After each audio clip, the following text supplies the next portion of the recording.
What if the pain you're feeling isn't from life, but from the stories you keep telling yourself? You try to stay strong, you keep pushing, you silence your doubts, but deep down, something still feels off. No matter how much success you chase, how much approval you seek, how much control you try to hold, there's still a quiet war inside. You get angry and don't know why. You overthink everything and end up doing nothing. You carry a weight that isn't yours, and you call it strength. But what if real strength comes from letting go of what's been holding you back? The Stoics believed that freedom doesn't come from conquering the world, but from conquering yourself. And that begins with facing 10 uncomfortable truths most people spend a lifetime avoiding. In this video, we'll uncover them, one by one. Not to judge you, but to free you. Because you're not broken, you're just stuck in patterns that no longer serve you. And the good news? You can unlearn them, starting today. You're not alone in this. Every man who's ever struggled with anger, control, pride, or pain has walked this same path. But the ones who changed didn't wait for life to fix itself. They did the inner work. So if you're ready to break free from the lies that keep you small, stay with me. This isn't self-help fluff. It's Stoic fire, and it just might change the way you live. Like this video, subscribe for more, and share it with someone who needs to hear this today. 1. Anger keeps you trapped in the past. You walk into a room and the energy shifts. No words, just a glance, and suddenly your chest tightens. Not because of what was said, but because of what still lives inside you. A memory, a wound, a resentment you never really let go of. You smile politely, but your mind is already rehearsing the old argument, rewriting the past in ways that only make it heavier. That's how anger works. It doesn't shout, it simmers. Quiet, constant, exhausting. Anger disguises itself as strength. It gives the illusion of control. You feel powerful in the moment, fueled by the idea that you were wronged and you must not forget. But the truth is, holding on to anger is like dragging a burning chain. It doesn't hurt the person who left. It scorches the one who carries it. What once felt like a shield becomes a prison. You're not defending your dignity. You're guarding your pain. We often confuse anger with clarity. But anger doesn't bring clarity. It brings distortion. You don't see the moment as it is. You see it through the lens of what you think should have happened. And in doing so, you miss what's actually in front of you. A conversation that could have been healing. A connection that could have been repaired. A moment of peace that could have been yours. But you chose to relive the fight instead of releasing it. Stoicism doesn't deny anger. It doesn't ask you to pretend you're not hurt. It invites you to look deeper, to ask, what is this anger protecting? And what would happen if I let it go? Epictetus once said, it's not things that disturb us, but our judgment about things. When you judge someone's actions as a personal attack, you carry that moment far beyond its expiration date. You become loyal to a version of yourself that no longer exists, wounded, reactive, and on edge. Think about the times you've held on to anger. Maybe it was with your brother, who said something years ago that you never forgot. Maybe it was a manager who overlooked you, a friend who betrayed your trust. You told yourself you forgave, but deep down, you stored it. You carried it into every interaction that came after, even the ones that didn't deserve it. That's the true cost. Anger doesn't stay in one place. It spreads into how you speak, how you listen, how you lead, how you love. Now ask yourself, what have you been carrying that isn't yours to hold anymore? What is still burning in your hands long after the fire should have gone out? To break free, you don't need to confront them. You need to confront yourself. Sit with the anger, not to feed it, but to understand it. Trace it back to the expectation that was broken. Realize that most anger is born from a story you wrote in your mind. A story where things were supposed to go a certain way, and they didn't. The moment you accept that reality owes you nothing, anger begins to loosen its grip. This isn't weakness. It's clarity. Its power is redirected. So the next time anger rises, pause. Don't react. Don't rehearse the insult again. Instead, ask, what am I really holding on to? And what would I gain if I released it? Let your silence speak louder than your rage. Let your calm disarm what your words never could. You don't need to win the past. You need to walk free from it. Try this. Before you go to sleep tonight, think of one person you're still angry with. Write their name on paper. Then write the words, I no longer need this. Tear it up. It's a simple act, but it breaks a powerful cycle. Not because it fixes the past, but because it frees the present. 2. You're chasing what you can't control. The harder you grip the steering wheel, the more exhausted you feel. Not because you're moving, but because nothing is turning the way you want. You plan, you calculate, you try to stay ahead of every outcome. But despite all your effort, people still disappoint you. Results still fall short. The world still moves according to its own rhythm, not yours. And underneath it all is a quiet panic, the fear that if you don't stay on top of everything, it will all fall apart. Control feels safe, predictable. It gives the illusion that if you try hard enough, think long enough, prepare well enough, you can shape life to your design. But real life doesn't work that way. You can't control other people's opinions. You can't force someone to respect you. You can't guarantee outcomes, no matter how perfectly you plan. The pursuit of control drains your focus from where it actually matters: your own thoughts, your own choices, your own reactions. In a quiet office, a man refreshes his email every 2 minutes, waiting for a reply that never comes. He replays the meeting from earlier in his head, wondering if he said too much or too little. He imagines what they're thinking, how they're judging him. What he doesn't realize is that every minute spent analyzing someone else's silence is a minute lost from his own presence. The energy he could have used to improve his next step is wasted on trying to rewrite something he was never meant to author. Stoicism doesn't promise to help you control more. It teaches you where your control ends and where your power begins. Epictetus put it simply: some things are up to us, and some things are not. When you understand this, you stop trying to force the wind and start adjusting your sails. You stop demanding that people act a certain way and start deciding who you want to be, regardless of how they show up.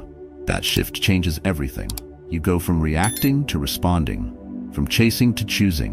We've been taught to measure our success by results: the job offer, the recognition, the applause. But Stoicism asks a different question. Did you act with integrity? Did you stay aligned with your values?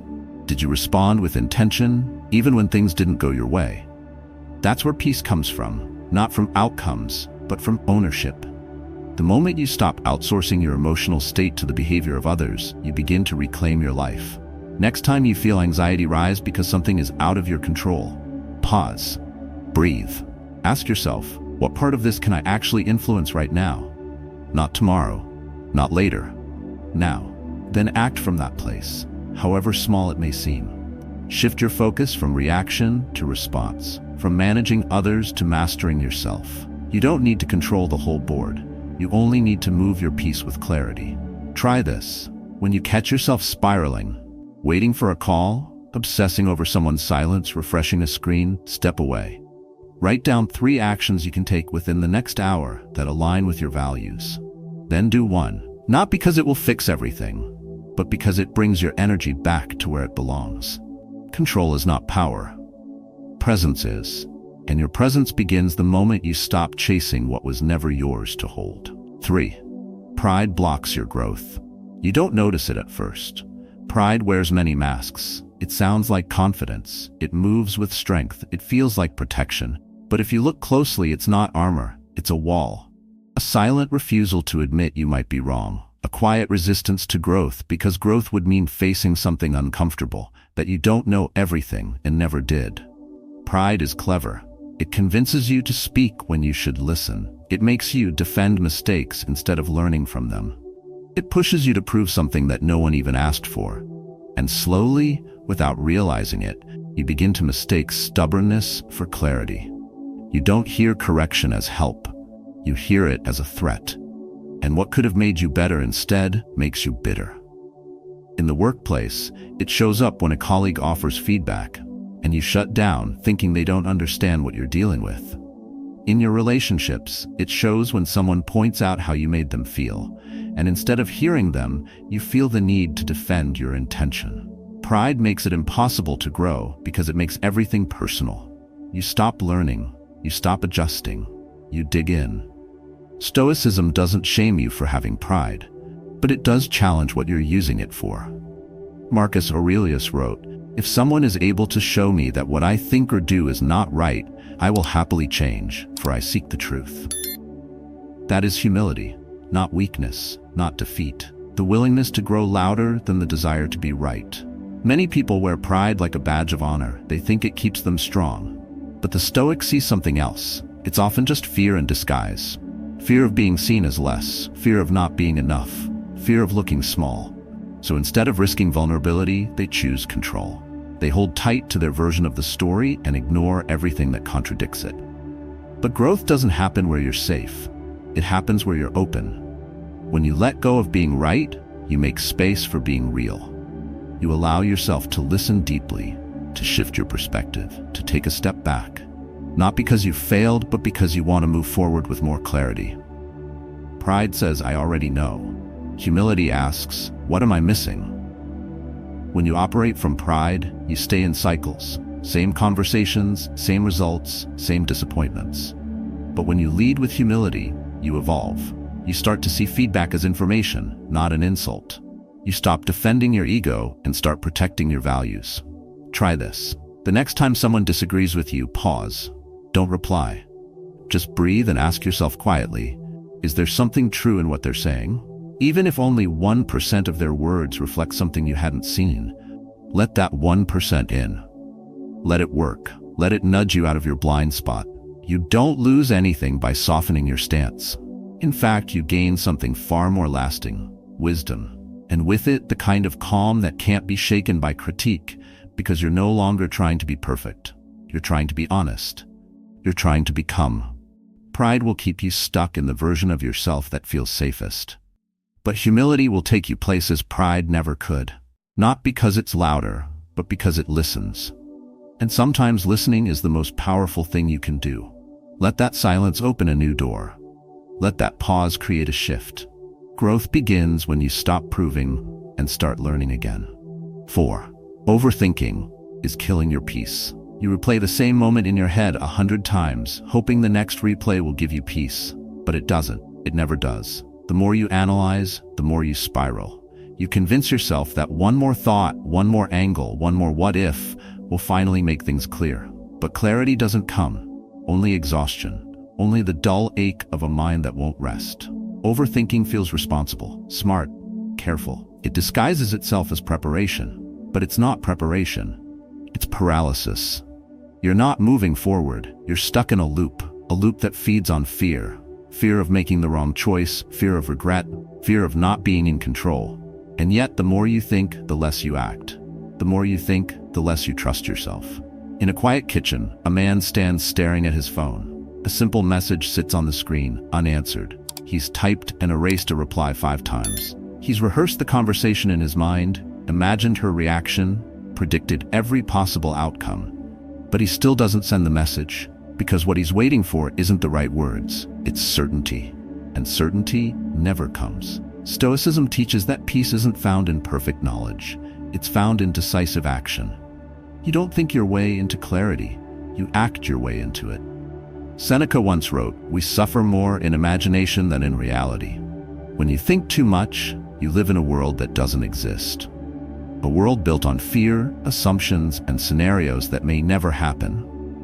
And while your mind is busy solving problems that don't exist yet, your real life is slipping through your fingers. The problem isn't what you think. The problem is that you don't stop. You don't step back. You don't give your nervous system the space to reset. You confuse analysis with wisdom, hesitation with safety. But what you're really doing is delaying your life. Avoiding discomfort by choosing indecision. Avoiding movement by drowning in mental noise. The Stoic mindset invites you to act from values, not from emotions. To trust that even if things go wrong, you will still be able to respond with strength. The goal is not to never make mistakes. The goal is to stop fearing them so much that you do nothing. The longer you wait for the perfect moment, the further you drift from the present one. So how do you break the cycle? You begin small. You notice the loop. You name it. You breathe. And then you choose. You decide. Not based on fear, but on who you want to be. You accept that mistakes may come, that not every outcome is yours to control, but your action that's always within reach. And it's action that grounds you, that silences the noise, that pulls you out of your head and back into your life. Try this. The next time your mind starts spinning, stop what you're doing. Place both feet flat on the ground. Inhale deeply. Ask yourself one question: what matters most to me right now? Then take one small step toward it. Not because you figured it all out, but because you're tired of waiting to start. Overthinking won't protect you. It only postpones the life you're meant to live. Let go of the illusion that certainty is coming. It's not, but presence is. And presence begins when the mind quiets and the will acts. You don't need more thoughts, you need more trust. Not in the world, in yourself.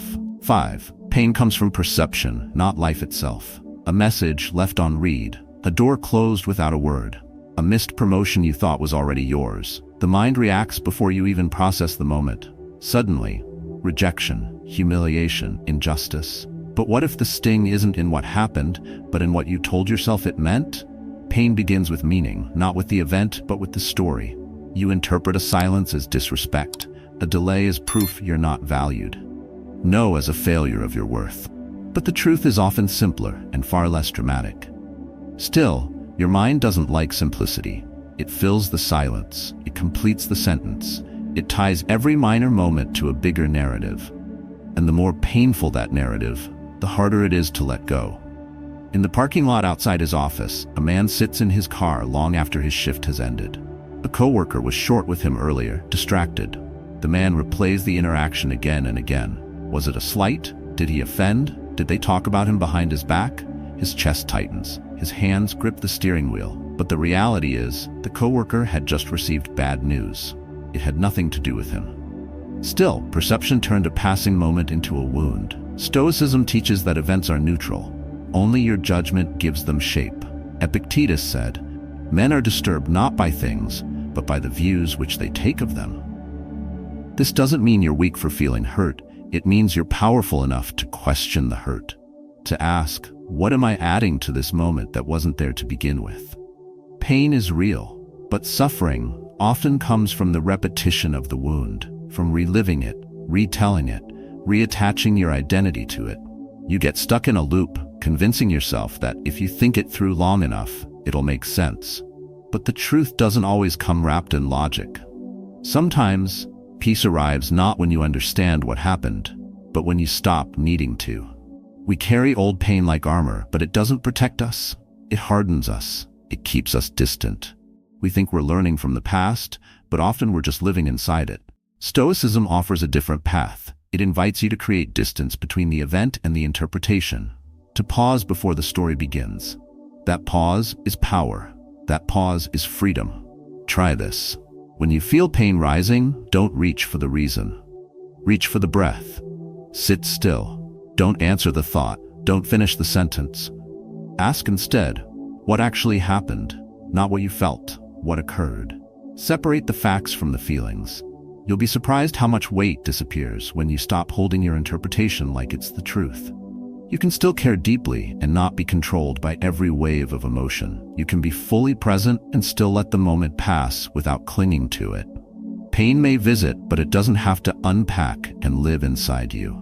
Meaning is a choice, and that means freedom is too. You don't control what happens, but you can train the mind that interprets it. You can teach it stillness, teach it space, and in that space you may realize life isn't against you. It's just happening, and your peace begins not when it changes, but when you do. 6. Emotions aren't truth. Your response is a wave crashes before you know it's coming. That's what emotions feel like. Sudden, loud, all-consuming. One sentence can ruin your day. One silence can shake your confidence. You feel it rise in your chest, tighten your jaw, blur your vision, and for a moment it feels true. It feels final. You act, not from reflection, but from reaction. And what was just a feeling becomes a choice. A word said too quickly, a bridge burned too soon. We grow up believing emotions are facts, that if we feel something deeply, it must mean something important. If we're angry, someone must have wronged us. If we're hurt, someone must be to blame. But Stoicism invites us to look closer. Emotions are real, but they are not reliable. They are not wise. They don't tell you what is, they tell you what it feels like in the moment. And those are not the same. Imagine sitting at your desk reading an email that seems off, cold, dismissive. Your heart speeds up, your thoughts fill in the blanks. They're mad, They don't respect you. They're pushing you out. But hours later, you find out they were dealing with a family emergency. The tone had nothing to do with you. Yet for half a day, your nervous system lived as if you were under attack. That's the power of unexamined emotion. It turns neutral moments into imagined threats. Marcus Aurelius wrote, "You have power over your mind, not outside events. Realize this, and you will find strength." The Stoics didn't teach emotional suppression. They taught emotional clarity, to notice the wave but not be thrown by it, to create space between feeling and action. That space is where your power lives. That space is where self-respect is built. Most people don't pause. They don't breathe. They don't question the rush. They let the emotion drive and only regret the destination. They say what they don't mean. They act in ways that betray their values. They make permanent decisions based on temporary pain, not because they're weak, but because they never learned to separate what they feel from who they are. But that can change. You can start seeing emotions for what they are: signals, not orders. Data, not destiny. When anger rises, ask what value feels violated. When fear takes over, ask what outcome you're clinging to. When sadness sinks in, ask what you're still holding on to that needs to be released. Every emotion has a root, and every root can be examined with calm, not chaos. The goal is not to feel less, it's to feel wisely, to give yourself permission to experience emotion without making it your identity. You can be hurt and still respond with dignity. You can be afraid and still act with courage. You can be disappointed and still move forward with grace. Try this. The next time a strong emotion grabs you, say nothing. Do nothing. Step outside. Place your hand over your chest. Inhale. Exhale. Then ask, is this feeling guiding me or gripping me? That one question can redirect your entire day. It pulls you back to presence. It reminds you that you are not the emotion, you are the observer of it. Stillness isn't apathy, it's mastery. You're not ignoring how you feel. You're refusing to let it dictate your character. Emotions will always visit, but whether they stay, whether they shape your actions, is up to you. Your strength isn't shown in how loudly you react, but in how quietly you choose. And sometimes, the calmest response is the most powerful one in the room. 7. Expectations are why you're unhappy. You wake up with a picture in your mind, how today should go, how they should treat you, how things should unfold. And when they don't, when people don't act the way you hoped, when results fall short of your silent standards, you feel it. That quiet disappointment, that tightening in your chest. You don't always name it, but it lives inside you. Expectations. And most of them, you didn't even say out loud.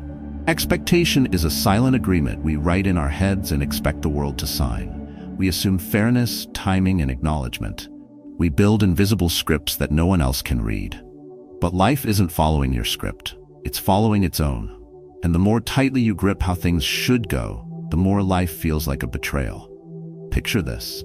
A man spends years giving everything to his job. Long nights, missed weekends, sacrifices no one sees. He expects recognition, a promotion, a clear reward. But when someone else is chosen, something breaks. Not just his trust, but his story. Because in his version, effort equals reward. In reality, effort is only part of the equation, and the rest is out of his hands. Stoicism doesn't tell you to stop caring. It tells you to stop clinging, to stop assuming that effort guarantees outcome, that love guarantees reciprocation.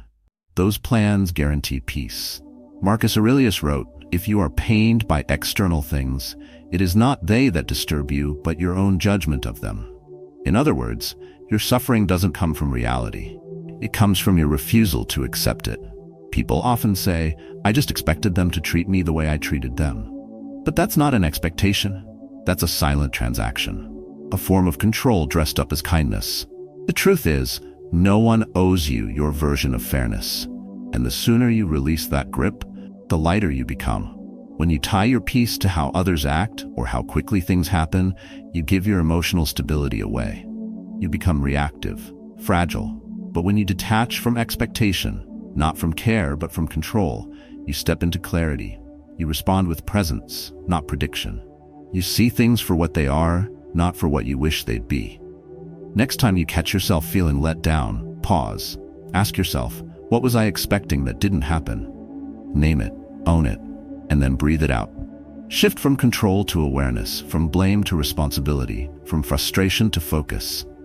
You can still strive, still love, still give, but give without demanding return. Strive without demanding results. Love without demanding validation. That's not indifference. That's a strength. That's freedom. Try this. At the end of your day, write down one moment that disappointed you. Then write the expectation behind it. Now ask, was that expectation ever guaranteed? Or was it assumed? Let that gap sink in. Let that gap show you where your peace was lost and where it can be recovered. You'll find that much of your unhappiness isn't from what happened. It's from what you decided should have happened instead. Let that go. Let the world show up on its own terms. Let people be who they are, not who you scripted them to be. Freedom isn't getting everything you expect. It needs less from everything outside you. And from that place, you don't just survive disappointment.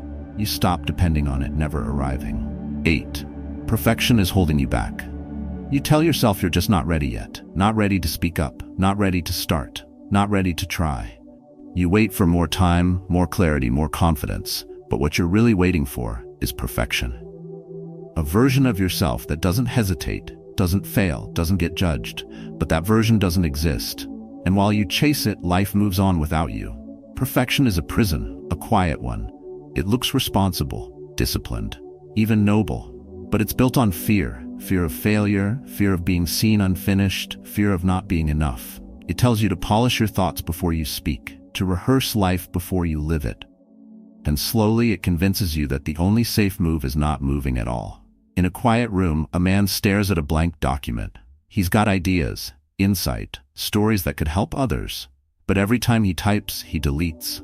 Not perfect, not sharp enough, not what he imagined. So the document stays blank. And with each passing day, the pressure builds. Not from the world, but from the voice inside that says, you're only allowed to begin when it's flawless. Stoicism cuts through that noise. It doesn't demand flawlessness. It asks for presence, for action, for truth. Epictetus wrote, how long are you going to wait before you demand the best of yourself? That's not perfection. It's participation. It's the courage to show up as you are, not as some polished version of who you wish you could be. The world doesn't need more perfect people. It needs more honest ones. People are willing to fail forward, to risk being misunderstood, to speak even when their voice shakes, to act even when the outcome is uncertain, because that's where growth happens. Not behind the scenes, but in the open, imperfect moments of real life.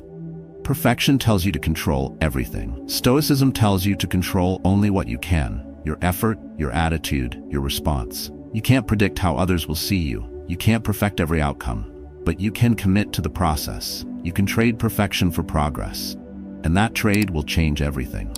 Start small. Speak the idea before it's ready. Press send before every word is flawless. Say yes before you're fully confident. Not recklessly, but willingly. Willingly unfinished. Willingly in progress. Willingly real. Because perfection is not the price of worth. Your presence is. Your participation is. Try this. At the end of the day, ask yourself, what did I avoid today because I didn't think I was ready? Write it down. Then take one step, however small, toward doing it anyway. Not to prove anything, just to break the habit of waiting. Perfection is clever. It promises safety, but it delivers regret. Regret for the things you didn't try, the words you didn't say, the work you never began. Don't let that be your story. Let your life be marked by courage, not caution. By effort, not delay. You don't need to be flawless to be valuable. You don't need to be certain to take the first step. All you need is the willingness to act and the strength to learn along the way. The world will adjust, you will adapt, and what once felt terrifying will become familiar. Perfection doesn't make you strong, action does. And the sooner you begin, the sooner you become. 9. Attachment isn't love, it's fear. You say you care, you say it's love, but deep down it feels more like panic. You hold on tighter when they pull away. You obsess when things feel uncertain. You call it loyalty, devotion, commitment. But if you're honest, it's not about connection. It's about control, about security, about not being left behind. Attachment looks like love from a distance, but the feeling is different. Love sets people free. Attachment tries to keep them close, even when it hurts. Love trusts, attachment clings. And while love gives space, attachment demands reassurance. over and over again. In the quiet moments of a relationship, a man waits anxiously for a reply. She hasn't responded in hours. His thoughts race. Maybe she's pulling away, maybe she's changing her mind, maybe he said too much. He rereads every message, tries to decode the silence. But what he's feeling isn't heartbreak, it's fear. Fear of loss, fear of not being enough, fear of being alone. And that fear drives him to act in ways that don't reflect his best self. Over-texting, over-explaining, trying to hold on tighter just to feel in control. Stoicism teaches something radically different. It doesn't tell you to love less. It tells you to love without possession. Marcus Aurelius wrote, "Receive without pride, let go without attachment." The Stoic path is not cold or detached. It's clear. It invites you to give your heart fully, but without needing the world to shape itself around it. It's a kind of love that is rooted in self-trust, in the ability to stay whole even when things shift, in knowing that peace doesn't depend on who stays, but on how centered you are when they leave. Many people confuse needing someone with loving them, but needing says, "Without you, I'm not okay." Loving says, "With or without you, I remain grounded." The first creates dependency. The second creates space for real connection, because it's not based on fear. You don't need to stop loving. You need to stop losing yourself in the process. When you attach too tightly, you're not protecting love. You're suffocating it. You're replacing vulnerability with control. You're trading freedom for tension. And eventually, what could have been beautiful starts to feel heavy for both of you. It's hard to let go of attachment, especially when it's been your way of coping. But it begins with noticing. Ask yourself, do I love this person, or do I fear losing what they represent? Sometimes we hold on not because we truly want to stay, but because we're terrified of being without. Try this. The next time you feel anxious about someone's distance, pause. Don't reach for your phone. Don't fill the silence. Sit with the discomfort. Ask yourself, what am I afraid will happen if I let go just a little? Let the answer rise. Let it speak. Then remind yourself, you are still whole, even if things don't go your way. Attachment isn't a sign of depth, it's a sign of imbalance. And when you begin to release it, something shifts. You become lighter, calmer, clearer. You stop chasing and start choosing. You stop clinging and start connecting.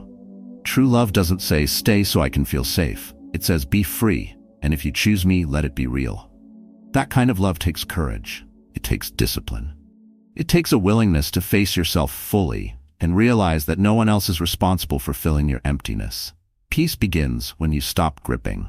And when you let go, not of people, but of the fear behind needing them, you give both yourself and others the space to breathe, to grow, and to love from a place of wholeness, not fear.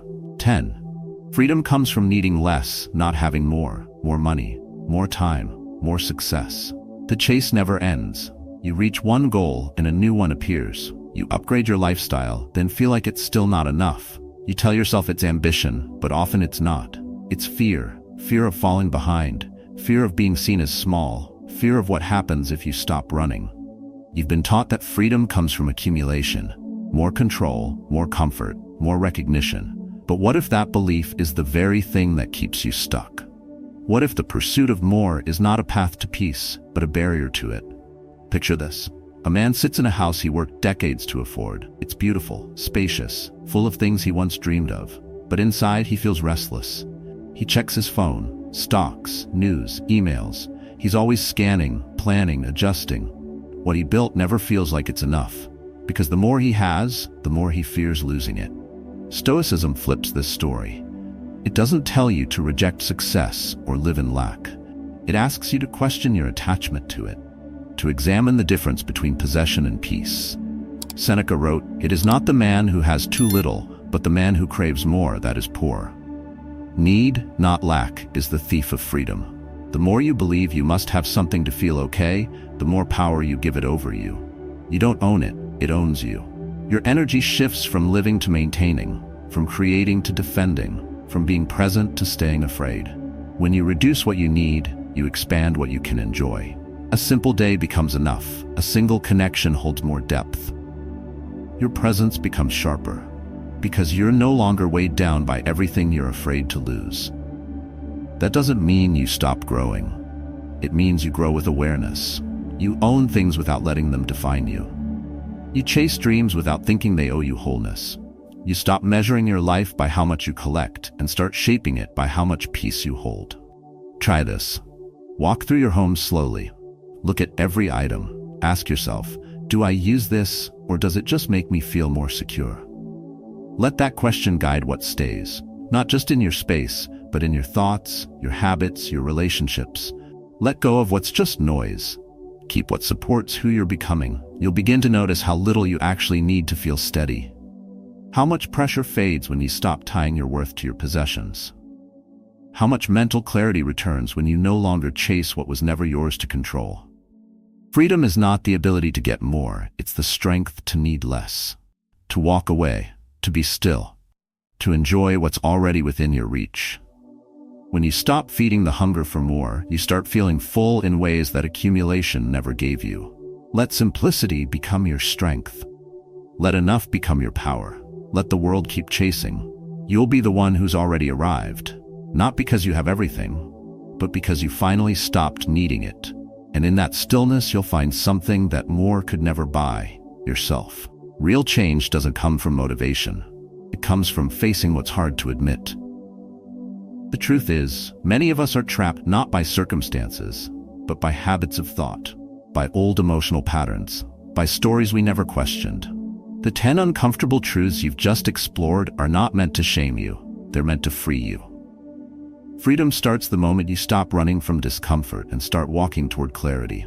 That clarity comes from letting go of anger, of the need for control, of pride, of perfection, of unrealistic expectations, and of attachments that disguise themselves as love.